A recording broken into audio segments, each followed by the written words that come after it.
porque aquí tengo, chicas, una gran cantidad. Estoy totalmente sorprendido de este último poncho. Está con nosotros Silvia Beatriz Garguiud, ¿está bien dicho así? Garguir. Garguir, correcto. Embajadora e historiadora cultural del poncho argentino. Miren lo que es esto. Acá trajiste, gracias Silvia por venir primero, es un placer. Bueno. Trajiste 12 más el que tenés puesto 13. Exacto. Pero ¿tenés cuántos en total? 70. 70 ponchos. Sí.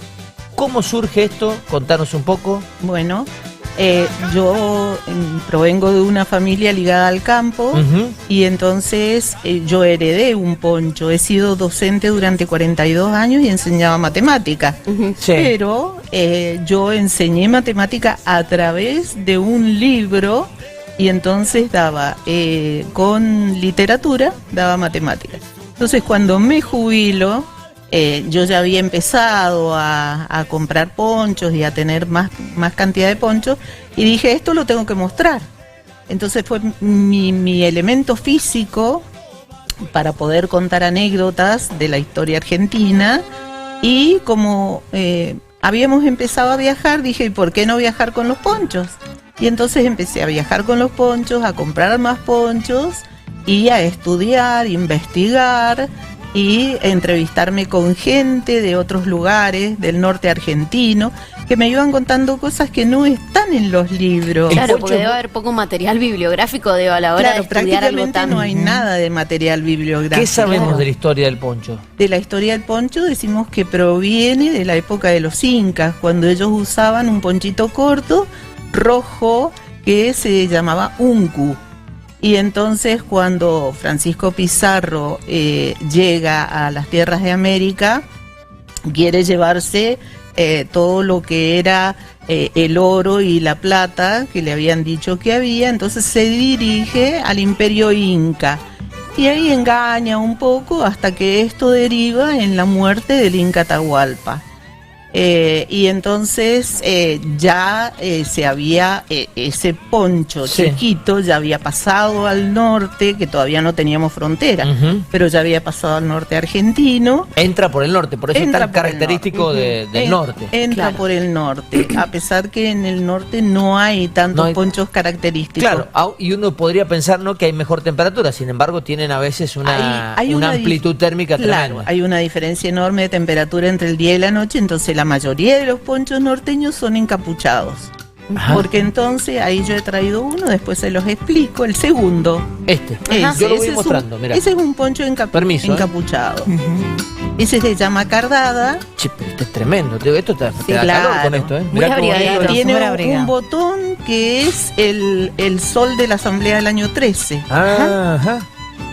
Y si lo das vuelta te vas a encontrar, de la parte interna. ¿Es reversible? No es totalmente reversible porque está pegada a la capucha, pero sí está tejido en forma en que la parte de abajo tiene otra tonalidad. Tiene otro tono, y entonces son íconos incas y guarda inca. Precioso. ¿Y eso, perdón, de qué material dijo que era? Eso se llama cardada. Cardar quiere decir pasar un cepillo de cerdas de acero para levantar la pelusa de la lana y que quede así, como si fuera una angorina. Súper calentito. Este me llamó la atención. Bueno, ese es un poncho de Castilla. ¿Qué significa? Que tiene carterita y tiene cuello. Ese es uno de los modelos. Porque ese tipo de poncho se usaba en el sur de Chile. Ese está hecho con oveja Lincoln y guanaco. Pesado, te digo. Es pesado, es gomoso y es impermeable. Y entonces también tiene el guanaco como proveedor de alimento y el sol, que es el que madura los sembrados. Espectaculares. Mucha simbología, ¿no? Claro, en cada una de estas exactamente. prendas. Todas tienen simbología. ¿Alguna otra chica que les llame la atención? De colores. Este de colores. Ese de colores. ¡Wow! Es un poncho norteño, pero en realidad también se ve en la Patagonia, pero este se ve en el norte por el colorido que tienen las guardas. El poncho tiene un hueco por donde se pasa la cabeza que se llama ñancal. Ñancal. Exacto. El cuello le diríamos nosotros. Exacto. El ñancal termina en dos moños, uno atrás y uno adelante. Bien. El fleco se llama chuñay. De acá. Exacto. Y los dibujos son los dibujos lisos como estos, esos son tué. Y los que son así decorados se llaman guirín, con W. Entonces, ahora me llama la atención que son todos muy pesados, ¿eh? Claro, estamos por hablando ejemplo, de ponchos. Mira, tómate este. Ese es un poncho araucano. Ese es pesadísimo, es de lana pura. Pero como no es nuestro, no tiene el diseño de ñancal como los nuestros. Porque los nuestros son diferentes. Este, por ejemplo, es un poncho tehuelche prehispánico. Este no tiene ni borde en el ñancal ni moños. Ajá. El que tiene usted puesto. Claro. Era que una... tiene Ahora, este es bien pesado, tehuelche. Por ahí los pueblos tenían como una suerte de manera de uniformarse, de identificarse entre ellos a través de los ponchos, es decir, nosotros vamos a usar esta guarda o este color, los vamos a teñir con este elemento, ¿no? Como para de alguna manera distinguirse del resto. Esto es una cosa muy característica. ¿Por qué? Porque ustedes, ¿cómo le llaman a esto? ¿Una guarda pampeana, le decimos? ¿O cómo? Todo el mundo le dice guardapampa. Y en realidad, no, está mal dicho. Porque es la guarda de los indios pampa. Entonces, ¿quién usa poncho con esta guarda? Solo el cacique. Por eso también se llama guarda del cacique. En realidad esta es una guarda hecha en espejo. Acá está cortada, ¿no es cierto? Entonces son, por empezar, la palabra pampa, antes de las reglas de la Real Academia Española, eran con NP, pampa, que significa llanura. Por lo tanto, esta guarda que está hecha en espejo y que son las montañas reflejadas en los lagos, no puede ser una llanura. Claro. Entonces, hay una palabra que la identifica y es y calma. Quiere decir, montañas reflejadas en las aguas quietas de los lagos. Es más, en el sur argentino hay un lago que es el más quieto de toda la Patagonia y es el lago Icalma. Y está el paso de Icalma que cruza Chile. Qué bárbaro toda la simbología que hay detrás, ¿no? Que uno por ahí piensa que no, que va, de puro desconocimiento. Claro, uno piensa que es un dibujo bonito y claro, ya. Claro. Este es otro poncho tehuelche. Los que hemos estado mostrando son de telar, pero también tengo industrializados. Este es industrializado. Bien. Porque este se hace en varios colores. Claro. Lo lógico sería hacerlo solo en este color y en negro. Pero las fábricas que creo que queda una sola en la Argentina, ya no quedan fábricas de ponchos, por eso no se consiguen ponchos. Eso te iba a preguntar, ¿por qué no usamos más poncho? Porque la verdad es que es cómodo. Es abrigado. Cada tanto se pone de moda, ¿viste? Como sí, sobre todo. Porque ya no tenemos, casi que no tenemos artesanos. Claro. No tenemos lana, no tenemos ovejas. Entonces es muy raro. Y además los camélidos, que son alpaca, llama, vicuña y guanaco, ya no se matan para sacarle la fibra. Porque no es lana, es fibra. Claro. Entonces, con la vicuña se hace un encierro en el norte, con banderitas de colores, con gente del campo que los lleva, los esquilan y los sueltan de nuevo al campo para que sigan su vida en libertad. Eso está buenísimo. Claro, en la Payunia también hacen eso, hay una... En la Payunia es muy poco lo que se hace porque ahí no hay vicuñas. Claro, pero sí se hace con algunos... no sé si se hace con guanacos actualmente, pero es muy raro. Igual, digo, se puede hacer con tela común, ¿o no? Ahí tenemos, por ejemplo, ese me da la sensación de que es como más industrializado. Este es de algodón, es el poncho del Bicentenario. Está bonito. Estos se hicieron muy poquitos. Esto es puro algodón para preservar el color blanco. Claro. Y tiene color celeste y blanco de la bandera, el negro del poder y el amarillo, que es el color de la energía que nos da el sol. Y entonces dice República Argentina y demás. Me encantó. Este es algodón. Digo, por eso me da la sensación de que es como más industrializado, menos trabajado a mano, quizás. Claro. Y este es el poncho oficial de la República Argentina. Primero era azul y rojo por dentro, que era el que usaba el Regimiento de Dragones de la Patria. A partir de que se oficializa la bandera en la Asamblea del año 13, ¿qué pasa? Ese poncho dijeron no se usa más. Lo usaron policías y demás, regimientos de policía. Entonces pasó a ser que es el único que tiene una guarda lisa, no como que por ahí circula uno celeste y blanco, pero no con esta guarda es simplemente porque el color lo quiso poner el fabricante. Y hay más yo lo relaciono mucho con Argentina y Bolivia al poncho, pero ¿hay más países en donde el poncho se utilice comúnmente o no? En Ecuador, Ajá. en Chile se usa el poncho cortito, que es el chamanto chileno o poncho de guaso, que es reversible, no se le ven las costuras y es con el que los guasos bailan o montan a caballo, ajá. es cortito. Ahora, hay usos y abusos del poncho y eso es muy importante que se los diga. Porque el poncho debe colocarse siempre por el ñancal, siempre dejar los brazos por los costados, porque para eso es la prenda más simple de la historia de la humanidad. Esta es la más simple de todas. El que es como saquito ya no es poncho. Eso Tiene que es- tener solo una abertura así, ponérmelo como por arriba. Saquito, no sé cómo le llamas saquito, porque Porque viste eso que hay sería algunos, un rebozo. claro, que directamente te lo colocas así, brazo y brazo, y no pasando la cabeza por Eso el se centro. llama rebozo. Ajá. Entonces, el poncho no debe colocarse como rebozo, ni se debe doblar por la mitad para colocarlo sobre los hombros. Voy a sacar uno, Sí. porque este es el poncho salteño con el cual yo les voy a explicar Tiene una algunas onda de cositas Güemes más. ese. Sí, no lo usó Güemes nunca, Nunca. aviso. El poncho se dobla de una sola manera. A ver. Este tiene, son dos paños unidos por una cuerdita mosqueta, se llama. Entonces, hay gente, incluso en el norte, que hace esto. Se lo pasa por la... Claro, como si fuese una suerte de chalina. Claro, se lo pone por detrás, perdón si estoy haciendo cosas raras, se lo pone así, no. El poncho es el símbolo de nuestra argentinidad, por lo tanto, es nuestra segunda bandera.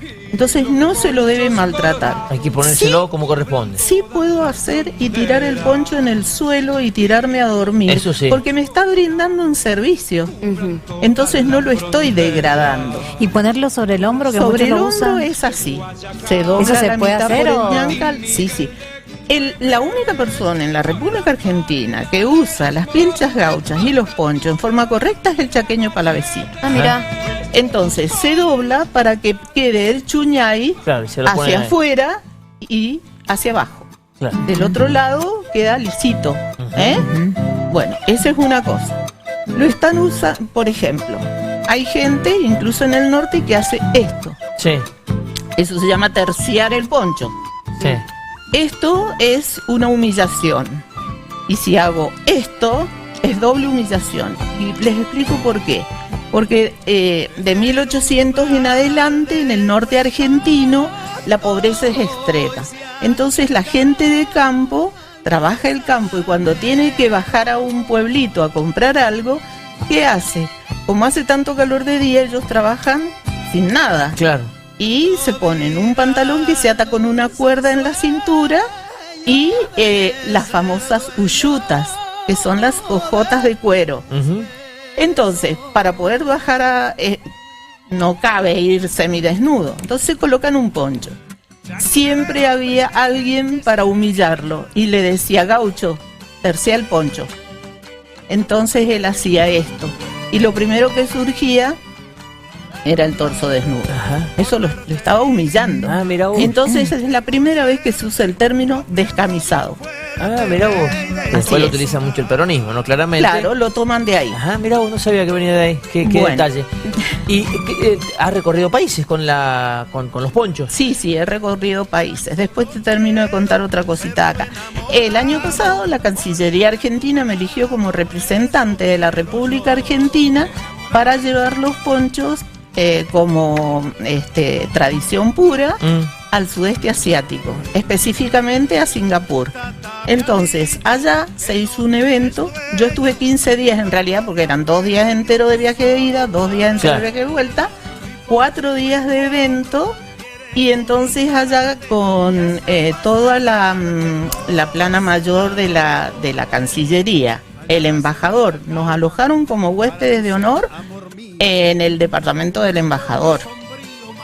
Nos pagaron todos los aviones, pero eso lo pagó una empresa, no sé si lo puedo decir.